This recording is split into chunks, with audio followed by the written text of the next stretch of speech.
যখনই বিপদে পড়ে যাবেন আপনি আল্লাহ তাআলার খাস একটি নাম ধরে সাহায্য চাইবেন, বিদ্যুতের গতিতে আপনি সাহায্য পেয়ে যাবেন, আপনার বিপদ মুহূর্তের মাঝে দূর হয়ে যাবে। ব্যবসা বাণিজ্য লস, সার কাছে শুধুমাত্র শত্রু আর শত্রু বিপদে আপনাকে গ্রাস করে রেখেছে, কোনো কাজেই যেন সফলতা নাই, যেটাতে হাত দেন সেটাতেই লস, কোনো কিছুতে আপনার সাফল্য নাই, সন্তান কথা শোনে না, স্ত্রী কথা শোনে না, পরিবার পরিজন নষ্ট হয়ে গিয়েছে, কিভাবে আপনি বাঁচবেন?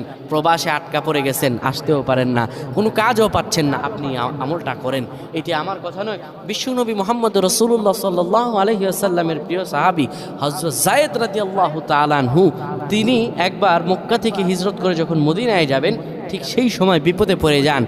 ওনাকে একটি লোক বিপদে আটকে ফেলে এবং ওনাকে হত্যা করার চেষ্টা করে। তখন তিনি আল্লাহ তাআলার এই খাস নামটি ধরে সাহায্য চেয়েছিলেন, আল্লাহ তাআলা তাকে বিপদ থেকে মুক্ত করেছেন। সুবহানাল্লাহ। সেই দোয়াটা কি? তিনি যখন বিপদে পড়ে যান তিনি বলেন, আগিসনি ইয়া রহমান।